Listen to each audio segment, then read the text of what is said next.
ఇది మనకి village to village road. Okay, మనకి నక్ష రోడ్, ఇది బీటీ రోడ్ శాంక్షన్ అయింది దీనికి. ఓకే, ఇటు సైడ్ స్ట్రైట్కి వెళ్తే మనకు మనకి 800 మీటర్స్లో మనకి విలేజ్ వెళ్ళిపోతాం.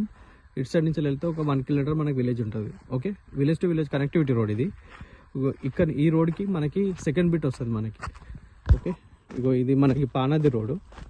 మొక్కజొన్న వేసినారు కదా, ఇది ల్యాండ్ 1 ఎకర్ ఉంటుంది ప్రాపర్టీ.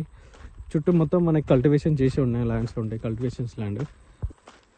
ఇక్కడ సాయిల్ వచ్చేసి మొత్తం రెడ్ సాయిల్. ఇక్కడ చుట్టుపక్కలంతా రెడ్ సాయిలే ఉంటుంది.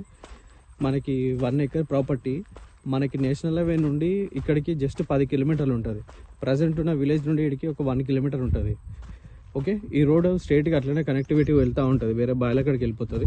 మనకి వచ్చేసి ఇక్కడ ఉంది కదా, ఇక్కడ ఈ చెట్టు నుండి అక్కడ రైట్ సైడ్ ఆ మొక్కజొన్న అక్కడ దాకా ఉంది కదా చెట్టు, అక్కడ దాకా మనం మొత్తం పానాది ఫేసింగ్ తోటి 1 ఎకర్ బిట్ ఉంటుంది ఇక్కడ.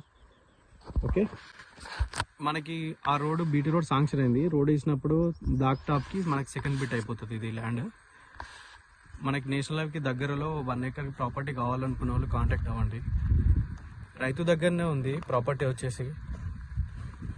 రైతు బంధు పడుతుంది, భూభారతి డాక్యుమెంట్ అంతా క్లియర్ ఉంది డాక్యుమెంట్ వైజ్గా. Okay, land survey number position exact match అవుతుంది. కార్ కూడా ఈజీగా వచ్చేస్తుంది మనకు సైడ్లోకి, ఎందుకంటే అదే రోడ్ కాబట్టి, రోడ్కి సెకండ్ బిట్ కాబట్టి ఈజీగా వచ్చేస్తుంది. ల్యాండ్ కూడా మొత్తం రెడ్ సాయిల్, చుట్టుపక్కల కూడా మనకు పొలాలు గిన్నె ఉన్నాయి.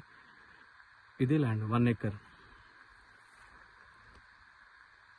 మన నేషనల్ హైవే నుండి 10 కిలోమీటర్ కాబట్టి ఈజీగా రావచ్చు ప్రాపర్టీ దగ్గరికి.